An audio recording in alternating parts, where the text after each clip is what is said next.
सच के साथ। नमस्कार, सिटी वाराणसी लाइव में आप सभी का स्वागत है। मैं हूं अमित मिश्रा। आइए देखते हैं आज की ताजा खबरें। पीएम मोदी जी द्वारा संबोधित मन की बात कार्यक्रम के 123वें संस्करण का आयोजन। योग दिवस पर चर्चा के साथ ही पीएम मोदी ने बताई इमरजेंसी काल की विभीषिका। 3 दिवसीय रथ यात्रा मेले के अंतिम दिन भक्तों को श्वेत परिधान में भगवान जगन्नाथ ने दिया दर्शन, उमड़ा जन सैलाब। शिवपुताना क्षेत्र के नेपाली बाग में 3 विवाह करने वाले युवक की संदिग्ध मौत, तीसरी पत्नी रिया बेटी संग फरार, जांच में जुटी पुलिस। और काशी पत्रकार संघ का पद ग्रहण समारोह संपन्न, वाराणसी प्रेस क्लब के पदाधिकारियों ने भी पदभार संभाला। और अब समाचार विस्तार से। काशी पत्रकार संघ के द्विवार्षिक चुनाव के निर्वाचित पदाधिकारियों का पदभार ग्रहण समारोह रविवार को संपन्न हुआ। काशी पत्रकार संघ के द्विवार्षिक चुनाव में निर्वाचित अध्यक्ष अरुण मिश्रा, महामंत्री जितेंद्र कुमार श्रीवास्तव, कोषाध्यक्ष डॉक्टर जयप्रकाश श्रीवास्तव तथा संघ से संचालित वाराणसी प्रेस क्लब के नवनिर्वाचित अध्यक्ष चंदन रूपानी, मंत्री विनय शंकर सिंह एवं कोषाध्यक्ष संदीप गुप्ता ने अपनी टीम के साथ रविवार को पराड़कर स्मृति भवन में आयोजित साधारण अधिवेशन में पदभार ग्रहण किया। नई टीम ने संकल्प लिया है कि वह संघ व सदस्यों के हित में कार्य करेगी। इस दौरान उपाध्यक्ष सुरेंद्र नारायण तिवारी, सुनील शुक्ला, पुरुषोत्तम चतुर्वेदी, मंत्री अश्विनी श्रीवास्तव व आलोक मालवीय तथा कार्य समिति सदस्य सर्वश्री कैलाश यादव, विनय कुमार सिंह, उमेश गुप्ता, सुरेश गांधी, विजय शंकर गुप्ता, छवि किशोर मिश्र, राकेश सिंह, एमडी जावेद, अरुण कुमार सिंह एवं अनंत कुमार मौर्य ने भी पदभार ग्रहण किया। इस अवसर पर पदाधिकारियों ने पत्रकार हितों के लिए एकजुट होकर काम करने का संकल्प लिया, जबकि क्लब के नवनिर्वाचित अन्य पदाधिकारियों में उपाध्यक्ष देव कुमार केशरी, संयुक्त मंत्री अभिषेक सिंह एवं प्रबंध समिति सदस्य अरविंद कुमार, संजय गुप्ता, मनोज राय, रोशन जायसवाल व दिनेश सिंह ने जिम्मेदारी संभाली। इस अवसर पर काशी पत्रकार संघ के पूर्व अध्यक्ष सर्वश्री प्रदीप कुमार, योगेश कुमार गुप्त, केडीएन राय, बीबी यादव, सुभाष चंद्र सिंह, राजनाथ तिवारी, वरिष्ठ पत्रकार पदमपति शर्मा, आशीष बागची, रजनीश त्रिपाठी, रमेश चंद्र राय, सुरेश प्रताप, जनरायण मिश्र, योगेश यादव, अजय राय, नागेंद्र पाठक, शैलेश चौरसिया, केबी रावत, रोहित चतुर्वेदी, कविंद्र नारायण श्रीवास्तव, संजय सिंह जगधारी, शंकर चतुर्वेदी, कमलेश चतुर्वेदी, राजेंद्र यादव, नरेंद्र यादव, मोहम्मद अशफाक सिद्दीकी, चेतन स्वरूप, अमित मिश्रा आदि मुख्य रूप से मौजूद थे। निवर्तमान अध्यक्ष डॉक्टर अत्रि भारद्वाज, महामंत्री अखिलेश मिश्र, कोषाध्यक्ष पंकज त्रिपाठी ने संघ व क्लब की नई टीम को बधाई दी। पत्रकारों पर हुए मुकदमे की कड़ी निंदा की गई। काशी पत्रकार संघ की साधारण सभा में संघ के सदस्यों समेत 6 पत्रकारों पर दुर्भावनापूर्ण तरीके से किए गए मुकदमे की सभी सदस्यों ने कड़े शब्दों में निंदा की। प्रशासन से मांग की है कि तत्काल मुकदमा वापस हो, अन्यथा संघ अगली रणनीति पर विचार करने को विवश होगा। यह इसलिए भी महत्वपूर्ण है हम सबके पदाधिकारियों के लिए, क्योंकि जिस पवित्र भवन में हम सभी बैठे हुए हैं वह पत्रकारों का तीर्थस्थल है। अभी कुछ देर पहले हमारे वरिष्ठ हम सबके मार्गदर्शक पदमपति शर्मा ने बड़ा भावुक शब्द का प्रयोग किया कि मैंने अपने विरासत में अपने उसमें लिख दिया है कि हम हमारी जो शव यात्रा है, जब भी मैं लोग निकले तो मेरे पास काशी पत्रकार संघ लाया जाए। यह उनके मन की भावना है। हम समझते हैं कि ऐसे कम सदस्य होंगे जिनके अंदर ये भाव होगा। वैसे जहाँ तक मुझे जानकारी है, इसके पहले भी कुछ पत्रकार साथी मिले तो उनके शव यहाँ लाए गए, जिसमें राकेश चतुर्वेदी भी शामिल थे। भगवतीपुर गांव में 23 जून को तालाब में 3 वर्षीय मासूम बच्ची का शव मिलने की घटना ने तूल पकड़ लिया है। सबसडी थाना क्षेत्र के भगवतीपुर गांव में 23 जून को तालाब में 3 वर्षीय मासूम बच्ची का शव मिलने की घटना से ने तूल पकड़ लिया है।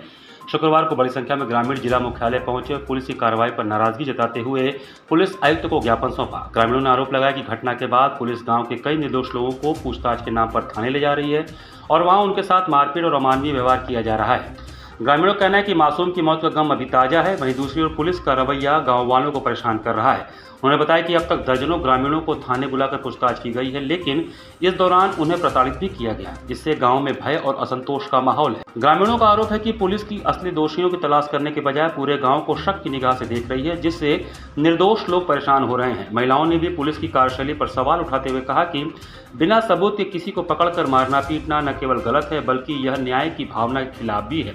प्रभावित ग्रामीणों ने पुलिस आयुक्त से मिलकर पूरे मामले की निष्पक्ष जांच कराने और निर्दोष ग्रामीणों को प्रताड़ित न किए जाने की मांग की। साथ ही दोषियों को चिन्हित कर उनके खिलाफ सख्त कार्रवाई की भी अपील की गई। एक 3 वर्ष की लड़की थी सर, और वो तालाब में डूब गई थी। उसका मतलब शव मिला उसमें, और उसी के सिलसिले में सब पुलिस वाले आते हैं। जब मन करेगा तब ले जाएंगे, मारेंगे, पीटेंगे, 2 दिन 3 दिन रखेंगे और रखेंगे। बहुत ज़्यादा प्रताड़ित कर रहे हैं, गाली गलौज कर रहे हैं, घर में किसी को रहने नहीं दे रहे हैं। पुलिस किस आधार पे ले जा रही है आपको? बस कहती है कि चलो पूछताछ करेंगे, 5 मिनट में आपको छोड़ देंगे। बस जा रहे हैं तो 3 दिन 4 दिन के बाद फिर अगर कोई घर से गार्जियन भी जाता है तो उसको गाली गलौज के साथ करके उसको तुरंत भगा दे रहे हैं थाने से। आकाशवाणी से प्रसारित प्रधानमंत्री मोदी जी के मन की बात के 123वें संस्करण का आयोजन किया गया। रविवार को आकाशवाणी से प्रसारित पीएम मोदी जी द्वारा संबोधित मन की बात कार्यक्रम के 123वें संस्करण में देशवासियों को संबोधित किया गया। इस अवसर पर उन्होंने योग दिवस के 10 वर्ष पूर्ण तीर्थ स्थान पर तीर्थाटन व मानसरोवर यात्रा पर, जगन्नाथ पूजा पर, एक भारत श्रेष्ठ भारत, आंखों की बीमारी ग्लूकोमा व इमरजेंसी काल की विभीषिका पर चर्चा करते हुए पूर्व प्रधानमंत्री मोरारजी देसाई, मंत्री श्रद्धेय अटल जी, जगजीवन राम के ऑडियो के द्वारा इमरजेंसी पर चर्चा की। मेघालय के महिलाओं द्वारा सिल्क कपड़े कार्यों द्वारा लोकल फॉर वोकल को आत्मनिर्भर भारत पर विचार रखा। उन्होंने चर्चा में कहा कि भगवान बुद्ध के भारत वियतनाम संबंधों में प्रगाढ़ता आई है। कार्यक्रम का नेतृत्व दीपक आर्य ने किया। कार्यक्रम के मुख्य अतिथि डॉक्टर सोहन लाल, विशिष्ट अतिथि सीता साहू। कार्यक्रम का नेतृत्व दीपक आर्य, संचालन ओम प्रकाश यादव, बाबू शंकर जायसवाल, धन्यवाद धीरेन्द्र शर्मा, आदित्य गोयनका ने किया। कार्यक्रम में प्रमुख रूप से शंकर जायसवाल, दीपक आर्य, मनीष चौरसिया, नवीन कसेरा, अखिल वर्मा, सीता साहू, धर्मचंद गुड्डू, सिद्धनाथ गौड़ अलगू, प्रकाश, दीपू चौरसिया, राजेश दुबे, अंशु आदि उपस्थित थे। प्रधानमंत्री जी ने मन की बात में जो योग दिवस के 10 वर्ष पूर्ण होने के विषय पर जो चर्चा की, साथ ही साथ उन्होंने जगन्नाथ पूजा के उपलक्ष्य में चर्चा करते हुए मानसरोवर यात्रा जो प्रारंभ हो रही है उस पर भी विस्तृत रूप से आज के मन की बात पर चर्चा की। आदरणीय मोदी जी ने सिल्क के विषय पर भी चर्चा करते हुए मेघालय में महिलाओं के सशक्तिकरण पे और आत्मनिर्भरता की ओर विस्तृत रूप से चर्चा किया है। अंत में संघ छत्रों संघबद्धम सम्मोहन से जायताम ऐसे मंत्र का आत्मसात करते हुए भारत बुद्ध की धरती है और इस बुद्ध की धरती से वियतनाम की धरती पे जो यहाँ से वहाँ के जो तीर्थ के लिए और वहाँ के आयोजन के लिए उन्होंने प्रधानमंत्री द्वारा जो व्यवस्था किया गया उस पर भी आज मन की बात में उन्होंने विस्तृत रूप से चर्चा किया। भगवान जगन्नाथ के 3 दिवसीय रथ यात्रा मेले के अंतिम दिन भक्तों का सैलाब उमड़ पड़ा। काशी के लखा मेले में शुमार रथ यात्रा मेले के अंतिम दिन भक्तों का जनसैलाब उमड़ पड़ा। भगवान जगन्नाथ, बहन सुभद्रा, भाई बलभद्र का दर्शन करने के लिए भक्तों की भारी भीड़ रही। प्रातःकाल मंदिर के प्रधान पुजारी राधेश्याम पांडे ने भगवान जगन्नाथ को श्वेत वस्त्र धारण कराकर फूल मालाओं श्रृंगार कर पेड़े का भोग लगाकर भव्य आरती की। इसके पश्चात भक्तों का दर्शन पूजन करने का क्रम जो शुरू हुआ वह देर रात तक चलता रहा।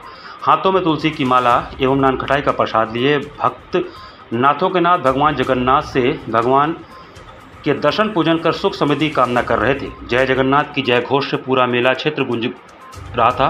पुजारी राधेश्याम पांडे ने बताया कि प्रातःकाल भगवान को पेड़े का भोग लगाए, फिर 8 बजे चना गुड़ एवं शरबत का भोग लगाया गया। दोपहर 12 बजे कोहड़े की सब्जी, पूड़ी और दही का भोग लगाकर मंदिर का पट बंद कर दिया गया। इसके पश्चात सायंकाल 3 बजे पेड़े का भोग लगाकर आरती कर भगवान का पट खोला गया।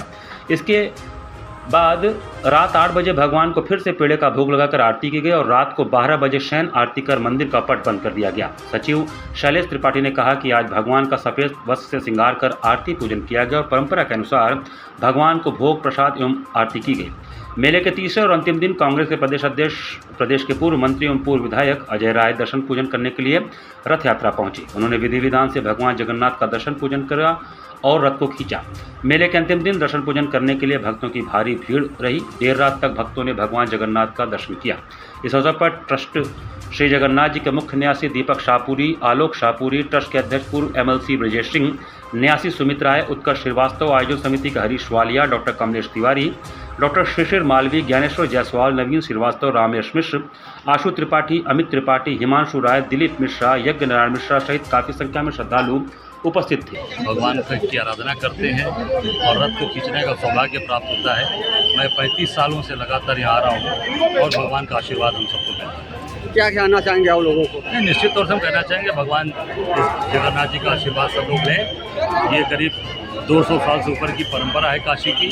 जैसे जगन्नाथपुरी में जगन्नाथ जी की यात्रा निकलती उसी प्रकार यहाँ भी भगवान जगन्नाथ की यात्रा निकलती है और हम सब काशीवासियों को सौभाग्य है कि जगन्नाथ जी का दर्शन हमें मिलता है और प्रभु का आशीर्वाद हम सबको मिलता है। हम सब लोग इसमें हम लोग यहाँ पर शामिल होते हैं। मेला अभूतपूर्व है।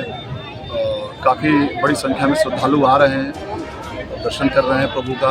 प्रभु सबकी उन्नति और सबके विकास के लिए आशीर्वाद प्रदान करें। यही काम और लोग पूरे मन से श्रद्धा अपनी अर्पित करेंगे। रविवार की सुबह नेपाली बाग इलाके में 35 वर्षीय युवक विकास का शव कमरे में मिलने से सनसनी फैल गई। शिवपुर थाना क्षेत्र के नेपाली बाग इलाके में रविवार सुबह उस वक्त सनसनी फैल गई जब किराए पर रहने वाले युवक का शव कमरे में पड़ा मिला। मृतक की पहचान 30 वर्षीय विकास पुत्र विजय रावत निवासी जय सिंह हतेरा थाना नेवड़िया जनपद जौनपुर के रूप में हुई है। मौके पर पहुंची पुलिस ने शव को कब्जे में लेकर पोस्टमार्टम के लिए भेज दिया है। मौत हत्या है या आत्महत्या, इसको लेकर पुलिस जांच कर रही है, लेकिन परिजनों ने मृतक की तीसरी पत्नी रिया पर हत्या की आशंका जताई है। रविवार सुबह मकान मालिक संजय गुप्ता ने मृतक के परिजनों को फोन कर सूचना दी कि विकास का कमरा अंदर से बंद है और किसी भी तरह की हलचल नहीं हो रही है। मकान मालिक ने बताया कि विकास द्वितीय तल पर किराए पर अपनी पत्नी रिया और एक 5 साल की बेटी के साथ रहता था। देर रात पति पत्नी के बीच जोरदार झगड़ा हुआ था। सुबह जब काफ़ी देर तक कोई गतिविधि नहीं दिखी तो दरवाज़ा तोड़कर देखा गया। अंदर विकास मृत अवस्था में पड़ा था। उसके सिर के पिछले हिस्से में हल्की चोट भी पाई गई। मकान मालिक के अनुसार घटना के बाद से रिया और उसकी बेटी घर से गायब हैं। आशंका जताई जा रही कि वह रात में ही छत के रास्ते से भाग गई। पुलिस यह भी जांच कर रही कि दरवाजा अंदर से कैसे बंद था और रिया वहां से कैसे बाहर निकली। मृतक के पिता विजय रावत ने बताया कि विकास की पहली शादी नीलम नामक महिला से हुई थी, जिससे उसके 3 बच्चे हैं। 15 वर्षीय बेटी अंजलि, 12 वर्षीय बेटा आयुष और 8 वर्षीय बेटा निकेश। सभी बच्चे गाँव में रहते हैं। विकास करीब 6 साल पहले परिवार को छोड़कर शहर आ गया था। पहले वह एक मुस्लिम महिला के साथ रहता था, फिर रिया नाम की युवती से विवाह कर नेपाली बाग में रहने लगा था। दोनों बाबतपुर क्षेत्र स्थित एक होटल में काम करते थे। पिता ने बताया कि विकास शराब का आदी था और उसका पत्नी रिया से अक्सर झगड़ा होता था। 2 वर्ष पूर्व इस मामले में उन्होंने बड़ा गांव थाने में भी शिकायत की थी, जहां पुलिस ने दोनों को समझा बुझाकर छोड़ दिया था। घटना की सूचना मिलते ही मौके पर DCP Kashi zone Pramod Kumar, ACP विद्युत सक्सेना, थाना प्रभारी सहित फॉरेंसिक टीम पहुंची और कमरे की गहन जांच की। शव को पोस्टमार्टम के लिए भेज दिया गया है। डीसीपी प्रमोद कुमार ने बताया कि मौत का सही कारण पोस्टमार्टम रिपोर्ट आने के बाद ही स्पष्ट हो सकेगा। अभी हम लोग प्रथम दृष्टया कह सकते हैं, जो हमारी फॉरेंसिक टीम ने देखा तो उनके सर पे चोट हल्की सी दिखाई दे रही है, बाकी बॉडी पे कोई चोट नहीं दिखाई दी है। फिर भी मृत्यु का कारण जानने के लिए हम लोग पोस्टमार्टम की रिपोर्ट का वेट करेंगे।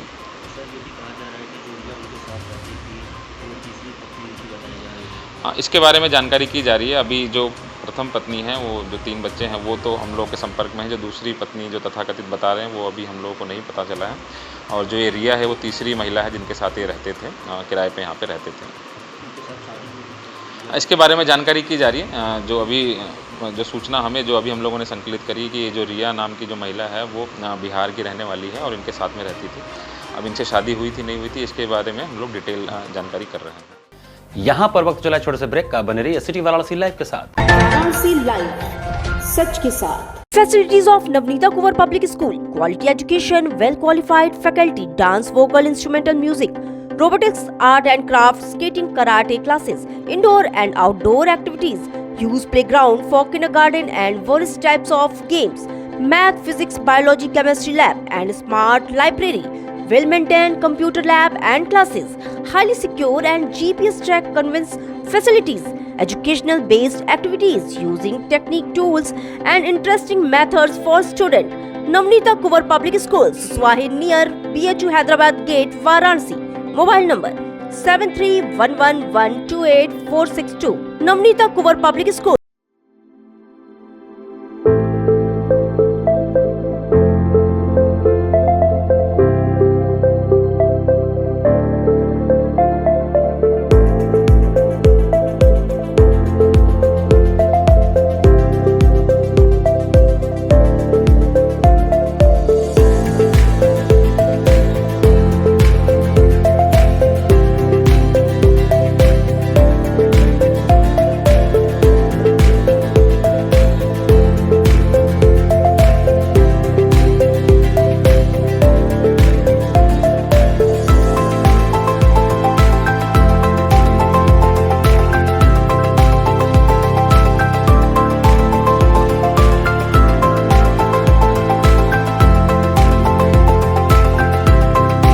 स्वामी हरसिवानंद पब्लिक स्कूल छात्र छात्राओं हेतु वातानुकूलित छात्रावास की सुविधा, हर तिमाही युक्त खेल का मैदान, इंडोर गेम आउटडोर गेम की सुविधा, जिम, योगा, ध्यान की विशेष कक्षा, एनसीसी एबीसी सर्टिफिकेट तथा करियर काउंसलिंग की सुविधा, विज्ञान कला तथा कॉमर्स के साथ वैकल्पिक विषयों की एक लंबी श्रृंखला, कम फीस में उत्कृष्टतम अध्ययन की व्यवस्था, शहर के सभी क्षेत्रों में बस की सुविधा, विज्ञान, कंप्यूटर तथा सभी आधुनिकतम प्रयोगशाला उपलब्ध, audio video classes. Swami Harsivanand public school and hostel, शिक्षण समूह, शाखाएं Garhwa Ghat, Ramna, Varanasi. Phone number 9554995413, Jagat Maharajganj Varanasi phone number 7408457111, Vanpurwa Ramna Varanasi phone number 9554955412, railway station road Churk Sonbhadra phone number 7081109710, Marsara Ghorawal Sonbhadra phone number 955496319495 एवं स्वामी हरसिवन महाविद्यालय चुर्क सोनभद्र फ़ोन नंबर 7081109711।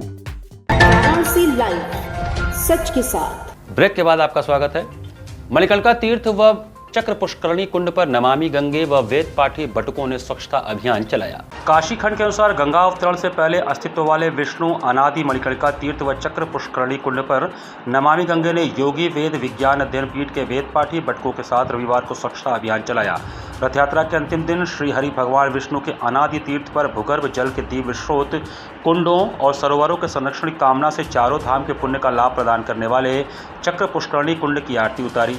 विष्णु शास्त्र नाम 12 ज्योतिर्लिंग, शिव महिम्न श्रोतम और गंगाष्टकम का पाठ करके सुख समृद्धि की कामना की गई। गंगा किनारे व चक्र पुष्करणी कुंड में श्रद्धालुओं द्वारा विसर्जित किए गए कपड़ों व अन्य प्रदूषण कारक सामग्रियों को बाहर निकालकर कूड़ेदान तक पहुंचाया गया। जल संरचनाओं के रूप में हमें मिली समृद्धशाली धरोहरों को सहेजने के उद्देश्य से सबका साथ हो, गंगा साफ हो का संदेश दिया गया। नमामि गंगे काशी क्षेत्र के संयोजक व नगर निगम के स्वच्छता ब्रांड एम्बेसडर ने कहा कि विष्णु अनादि मणिकर्णिका तीर्थ और चक्र पुष्करणी कुंड की महिमा पृथ्वी के सभी तीर्थों की तुलना में श्रेष्ठ है। काशी खंडोक्त में वर्णित यह क्षेत्र धार्मिक आस्था और पर्यटन का भी केंद्र बिंदु है, इसलिए साफ सफाई बहुत जरूरी है। उन्होंने कहा कि शवदाह करने आए लोगों से भी तीर्थ की स्वच्छता बनाए रखने की अपील की गई है।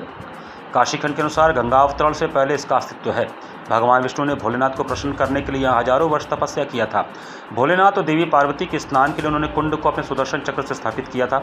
आयोजन में प्रमुख रूप से नमामि गंगे काशी क्षेत्र के संयोजक राजेश शुक्ला, योगी वेद विज्ञान विद्यापीठ के बटुक शामिल रहे।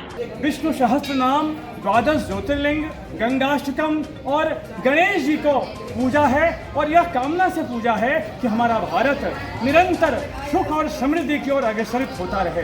हमने रथ यात्रा के अंतिम दिन यहाँ जो चक्र पुष्करणी कुंड पर जो भी निर्माल्य थे, पॉलिथीन था, कूड़ा था, उसको समेटा है और हमने मिलकर यहाँ जो योगी वेद विज्ञान विद्यापीठ के वेद पाठी बटुक हैं उनके साथ मिलकर यहाँ स्वच्छता का भी अभियान चलाया है और हमने मणिकर्णिका तीर्थ के गंगा घाट पर स्वच्छता अभियान चलाकर यह संदेश देने का प्रयास किया है कि सारी प्रकार की पूजा में स्वच्छता सर्वोपरि है। यदि हम स्वच्छता बनाए रखते हैं तो भगवान भी प्रसन्न होते हैं और यह तीर्थ तो अनादिकाल से है, यहाँ की स्वच्छता तो सर्वोपरि है। काशी वंदन सांस्कृतिक कार्यक्रम में सुषमा गुप्ता ने मनोहारी गायन प्रस्तुत किया।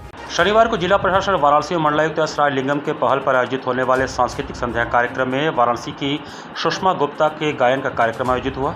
उन्होंने सर्वप्रथम गणेश वंदना, तत्पश्चात कजरी, जिसके बोल थे बोली बोले चिरैया बिरजवासी, हमके सावन में झुलनी, और अंत में लोकगीत जिसके बोल थे रघुवर संग जाब अब न अवध में तथा चलोरी गुइया गंगा नहाए, गाकर वहाँ बैठे श्रोताओं से खूब तालियां बजवाईं और वाहवाही लूटी। इनके साथ तबले पर विशाल देव मिश्र तथा हारमोनियम पर प्रवीण सिंह ने कुशल संगत किया। कार्यक्रम का संचालन एवं धन्यवाद ज्ञापन अनूप मिश्रा ने किया। कार्यक्रम संयोजक अंशुमान महाराज थे।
कथावाचकों की पिटाई के मामले में यादव और ब्राह्मण समर्थक आमने सामने आ गए हैं। उत्तर प्रदेश में कथावाचकों की पिटाई का मामला तूल पकड़ता जा रहा है। यादव और ब्राह्मण समर्थक आमने सामने हैं। समाजवादी पार्टी के अध्यक्ष अखिलेश यादव ने कथावाचकों को लेकर लखनऊ में प्रेस कॉन्फ्रेंस कर सरकार को घेरा है।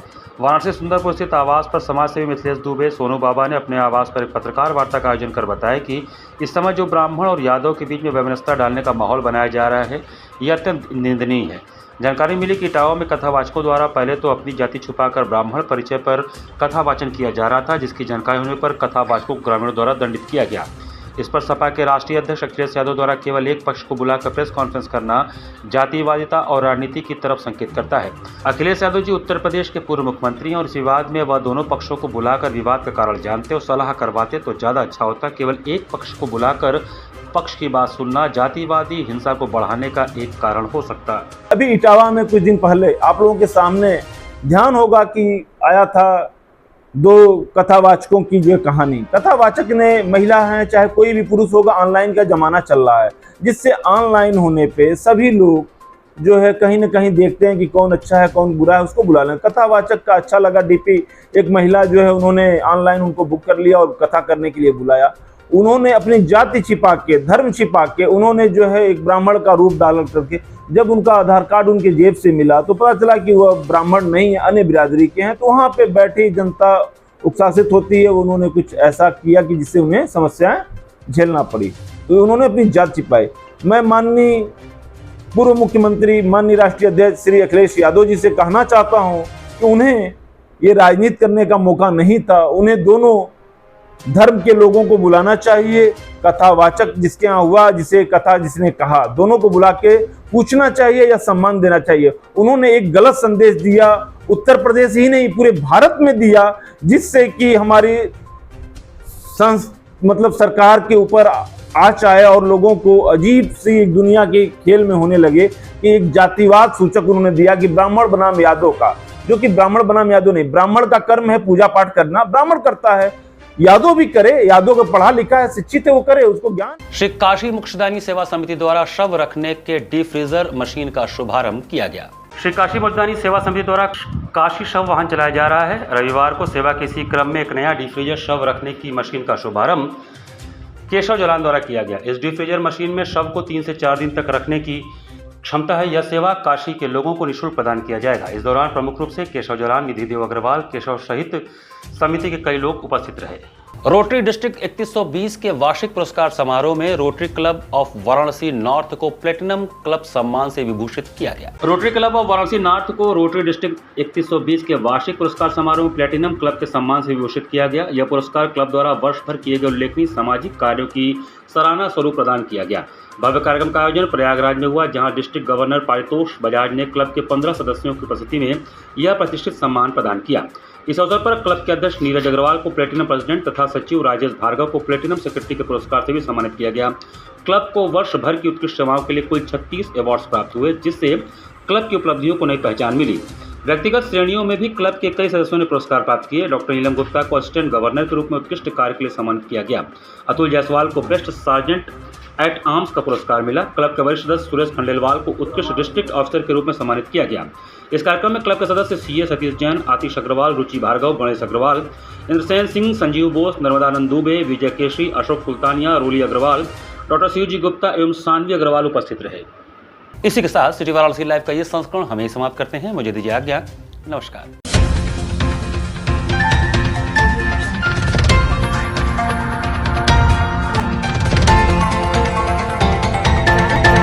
लाइव सच के साथ।